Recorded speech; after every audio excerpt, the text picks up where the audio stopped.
Behold, the air conditioning vent, which is... What the heck was that? I don't know what I did. You can't see this. On my camera, a little exclamation point appeared, and I don't know why. I was like, did I touch a button or something?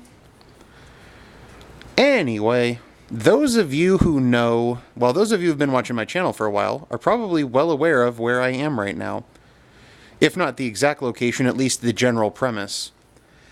For those of you who are new, there is my clothing and my bathroom.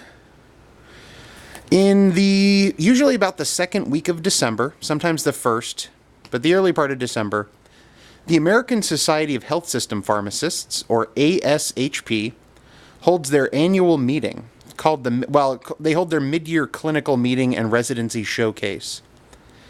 It is the largest meeting of pharmacists in the United States. It draws pharmacists from outside the United States.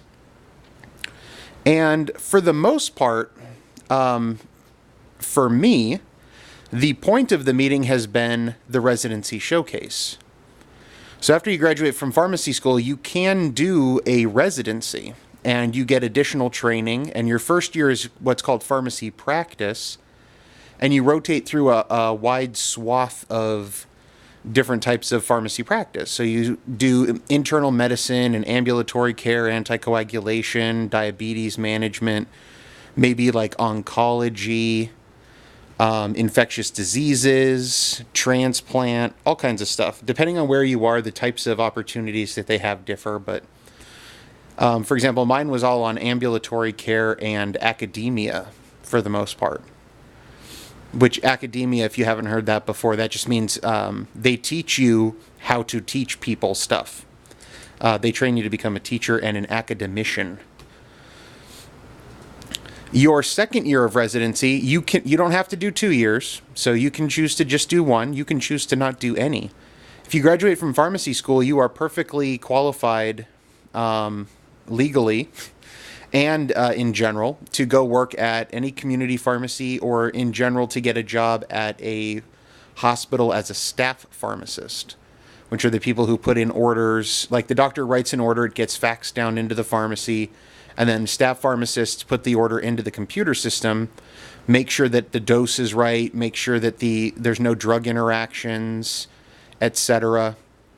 And then usually technicians will fill the drugs, and then it gets checked by the pharmacist, which is pretty much the same thing that kind of happens at a community pharmacy. If you drop off your prescriptions at, for example, like a Walgreens, I was just at a Walgreens, I bought a case of water, and if you drop a prescription off there, what happens is usually the technician puts the order into the computer, and then the pharmacist double checks that it was put in correctly, and then the technician will fill the order, and then the pharmacist will double check that it's filled correctly. And during that order check process, make sure that the dose is right and that there's no drug interactions, etc. So, very similar type of job. Residency gets you slightly different types of jobs. Anyway, the residency showcase, residency programs from all over the country come, they set up their booths, and you get to walk around and talk to them. It's kind of like a job fair where there's all the different tables set up and you just walk around where you want to. Talk to the program directors, talk to the current residents, get an idea of what they offer and how well of a fit you would be for their program, etc. And then after the mid-year clinical meeting and after the residency showcase, you finish your applications and you apply to the programs. I have been here for that reason. This is, I think, my fourth year. This is my fourth year. I went to a 3-year pharmacy school, so it's a little different, but in my second year of school, I went to the meeting to check it out and see how it works and get familiar with the whole process of it. And then my third year of pharmacy school, I went to the meeting to to talk to the programs and find a program.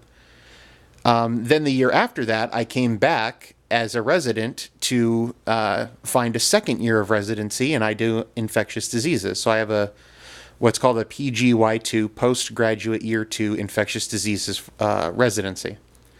Now I'm back for a similar but slightly different part of the meeting, Right next to the residency showcase, they have what's called the PPS, or Personnel Placement System.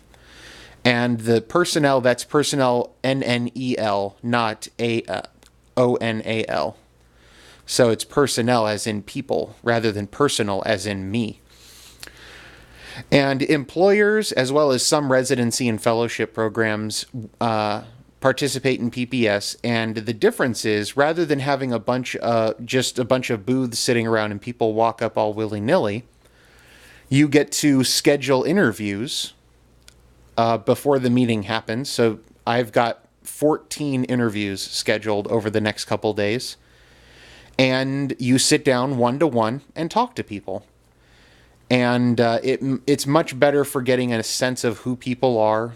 And probably the only problem is enough people participate that you only really get half an hour. You can't sit down for like an hour or so.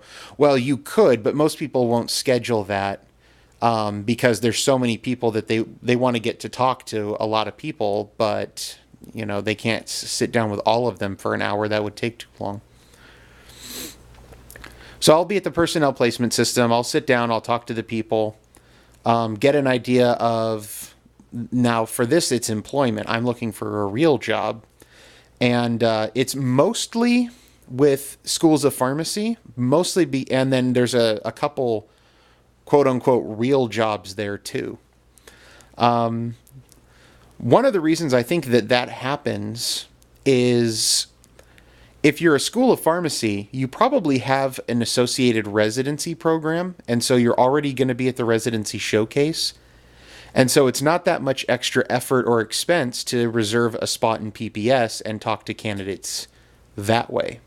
Whereas for otherwise real jobs, that hospital, wherever it might be, would have to pay someone to come all the way to the conference, pay for them to get the booth and all that, and then they're basically hiring for one position, or I guess it makes more sense the more positions you have to fill.